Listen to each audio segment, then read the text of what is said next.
బొర్రా విజయేశ్వరరావు గారు నమస్కారం అండి. తల్లి నమస్కారం తల్లి, బాగున్నారా? తల్లి మీరు కూడా కూర్చోండి తల్లి. చెప్పండి బ్రదరు, ఎలా ఉన్నారు? మీ ఏజ్ ఎంత?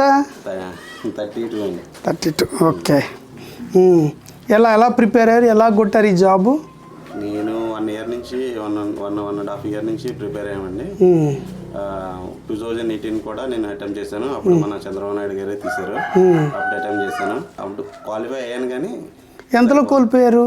ఒక 1 markలో కోల్పోయాను. అప్పుడు 1 మార్కులో అప్పుడు 1 markలో జాబ్ కోల్పోయేసరికి ఈసారి ఎప్పుడు వచ్చినా సరే మనం కంపల్సరీ అనుకున్నాం.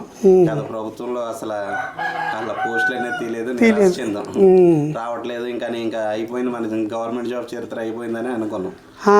అనుకోకుండా మన చంద్రబాబు నాయుడు గారు రాగానే మంచిగా ఎక్కువ పోస్టులు పీడీ పోస్టులు తీయడం. ఒక 1 year నుంచి పీఈటీ ఇప్పుడు మీరు? అవునండి. ఓకే. యాక్చువల్గా మాది పీఈటీని ఈ గవర్నమెంట్ ఏం చేసిందంటే డైరెక్ట్ పీఈటీలు వద్దు, మనకి ఫిజికల్ డైరెక్టర్ల కింద పోస్టింగ్ ఇద్దాం, స్కూల్ అసిస్టెంట్ పోస్టింగ్ ఇచ్చేద్దాం వాళ్ళకి.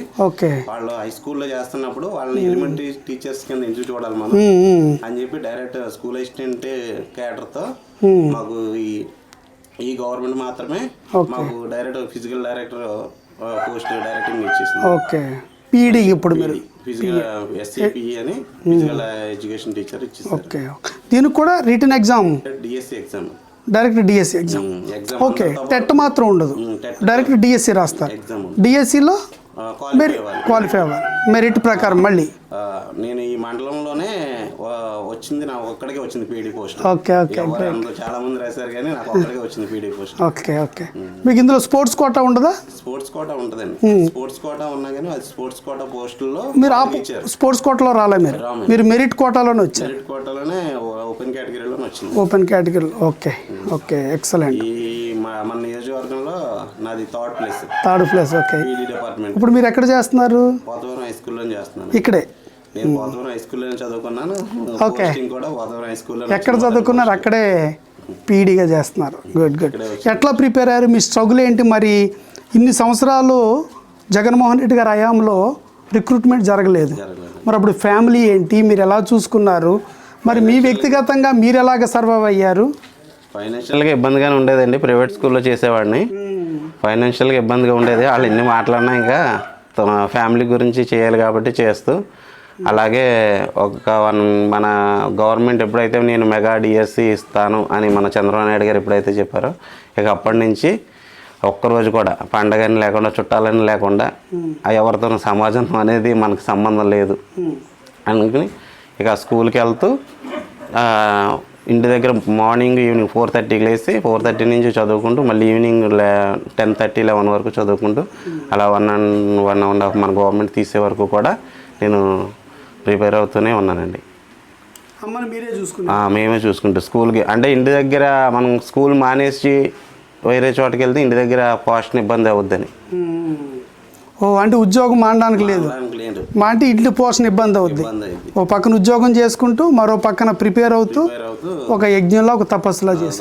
మరేంటి డిఎస్సి అంతా తప్పుడు విధానాలతో జరిగింది, డబ్బులు ఇచ్చొచ్చి జాయిన్ అయ్యారు అంతా అని జగన్మోహన్ రెడ్డి గారు ఉద్యమం చేస్తున్నారు. చాలా పారదర్శకంగా అయితే జరిగింది ఇది. అంటే బయట వాళ్ళకి ఇది ఎవరికీ తెలియదు. ఆ అప్లికేషన్ పెట్టి దాంట్లో పాల్గొన్న వాళ్ళకి మాత్రమే తెలుస్తుంది. ఎందుకంటే బిఫోర్ ఎగ్జాము సర్టిఫికేట్, ఈ ఫేక్ సర్టిఫికేటా ఒరిజినల్ సర్టిఫికేటా అనేది వెరిఫై చేసుకుని సర్టిఫికేట్లు పెట్టించుకున్నారు. ఆఫ్టర్ ఎగ్జామ్ అయిపోయాక మెరిట్ లిస్టు రిలీజ్ చేసి నెంబర్ ఆఫ్ టైమ్స్ 1కి 2 సార్లు ఈ సర్టిఫికేట్ కరెక్టా కాదా, జెన్యున్గా ఎగ్జామ్లో మార్క్స్ వచ్చాయా లేదా నెంబర్ ఆఫ్ టైమ్స్ ఎంక్వైరీ చేసి పర్ఫెక్ట్ అన్న పర్సన్కి మాత్రమే జాబ్ అనేది ఇచ్చారండి. అలా పేపర్ మాకైతే బిఫోర్ ఏదో కొంచెం కష్టంగా ఉండేది. ఇప్పుడైతే మా ఫ్యామిలీ, మా అమ్మ, నేను అంతా హ్యాపీ. ఎందుకంటే నేను మా అమ్మ తప్ప ఇంకెవరు లేరు మాకు. ఉద్యోగం రావడం వల్ల ఫ్యామిలీ అంతా ఇప్పుడు సంతోషంగా ఉంది. నేనైతే చిన్నప్పటి నుంచి చాలా స్ట్రగుల్స్ ఫేస్ చేస్తూ ఇప్పుడు ఒక మంచి లైఫ్ చంద్రబాబు నాయుడు గారి వల్ల వచ్చింది. ఎక్సలెంట్. మరి జగన్మోహన్ రెడ్డి గారు బ్రదరు ఒక్క ఉద్యోగం కూడా ఇవ్వని, డిఎస్సి ఉద్యోగం ఒక్కటి కూడా ఇవ్వని ఆయన ఈ రోజున దొంగ దీక్షలు, ర్యాలీలు, ఈ డిఎస్సి విధానం తప్పు అని దాని మీద విషం చిమ్ముతున్నప్పుడు మీ మనసుకి ఏమనిపించింది? బాధ అనిపించింది అండి, చాలా బాధ అనిపించింది. అది ఫేస్ చేసిన వాళ్ళకి మాత్రమే అర్థమైంది, బయట వాళ్ళకి ఎవరికి అర్థం కాదు. మనం ఆ నోటిఫికేషన్ వచ్చి మాకు ఎలక్షన్ ఉందనగా బిఫోర్ నోటిఫికేషన్ 1 మంత్లో నోటిఫికేషన్ ఇచ్చి జాబులు ఇచ్చేస్తున్నామని చెప్పి ఏదో హడావిడి చేసి క్యాన్సిల్ అయింది.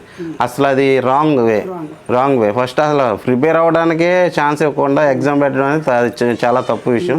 5 సంవత్సరాల నుంచి ఇవ్వండి, లాస్ట్లో ఉండగా ఉద్యోగాలని ఓట్లేస్తారని ఆ టైప్లో జీవితాలతో ఆడుకున్నాడు. అప్పుడు ఆడుకున్నాడు, 5 ఏళ్ల పాటు ఒక ఉద్యోగం కూడా ఇవ్వకుండా ఆడుకున్నాడు మన జీవితాలతో. తర్వాత వచ్చిన తర్వాత ఇంత పారదర్శకంగా ఇంత పెద్ద వ్యవస్థతో చేరికిన దాన్ని కూడా నిందిస్తున్నారు. పెట్టి దాని స్ట్రగుల్ గురించి పడిన వాళ్ళకి మాత్రమే దీని యొక్క వాల్యూ అనేది తెలుస్తుంది.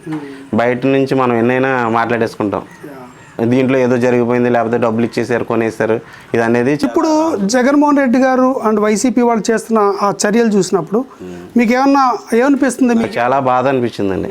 ఇంత పారదర్శకంగా నెంబర్ ఆఫ్ టైమ్స్ ఎన్ని వెరిఫికేషన్ చేసి అంతా పేపర్ వర్క్ తోటి నోటిఫికేషన్ రిలీజ్ చేసేటప్పుడే దీనివల్ల ఇలా వస్తున్నాం పోస్టు అని నోటిఫికేషన్లో క్లియర్గా మెన్షన్ చేసి ఇచ్చారు.